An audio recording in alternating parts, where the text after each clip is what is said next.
Bonjour, bonjour, ici de Mister Techno One et aujourd'hui on se retrouve pour une nouvelle vidéo. Aujourd'hui je vais vous faire un tuto pour passer sur une ROM très intéressante qui s'appelle la Paranoid Android, la version 3. Donc comme je vous ai dit, il faut passer sur Gingerbread pour ce genre de ROM. Vous avez la Paranoid Android et aussi la MIUI. Si vous voulez les flasher sur votre Galaxy Note, il faut passer sur Gingerbread, sinon ça ne marchera pas avec Ice Cream Sandwich. Donc je suis passé sur Gingerbread depuis Ice Cream Sandwich. Il y a le tuto sur ma chaîne, vous pouvez aller le voir pour passer d'Ice Cream Sandwich sur Gingerbread. Je vais vous montrer. Je suis en Gingerbread, c'est la Check ROM. Je suis en 2.3.6. Voilà, check ROM. Donc vous pouvez faire n'importe quelle ROM, peu importe. Le plus important c'est que vous soyez en Gingerbread. Voilà. Donc voilà, vous allez télécharger le premier lien et le deuxième lien. Le premier c'est la ROM en version 3, c'est la Paranoid Android. Et la deuxième, le deuxième lien, pardon, c'est un fichier GApps que vous allez flasher aussi. Donc on va passer sur le mode Recovery, bouton On-Off, plus le bouton haut du volume et le bouton Home simultanément jusqu'au redémarrage du Samsung Galaxy Note. Au moment où vous voyez Samsung Galaxy Note écrit, vous pouvez relâcher les boutons. Voilà, on se retrouve juste après dans le menu Recovery. Donc voilà, nous voilà dans le menu Recovery. Donc vous avez bien sûr téléchargé les deux liens et les avoir copiés après avoir copié sur votre mémoire interne ou externe. Donc sur le menu Recovery, on va aller sur Install Zip from SD Card. Pardon. Voilà.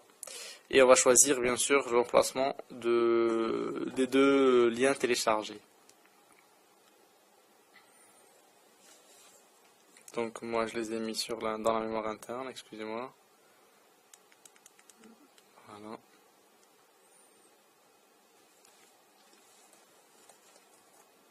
Donc on va installer la Paranoid Android en premier, en version 3.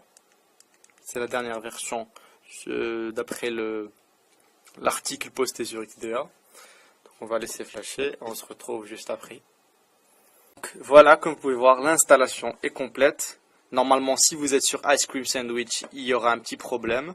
Normalement, il devrait faire installation failed. Donc là, on va rechoisir le fichier GApps. Bien sûr, on doit le flasher aussi. Donc c'est le deuxième lien.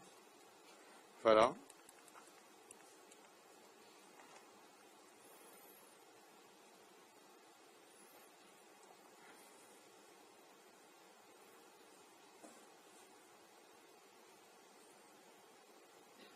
Voilà. Et là, on va faire Go Back. On va faire un Wipe Data Factory Reset. Un Wipe Cache Partition et un Wipe Dalvik Cache.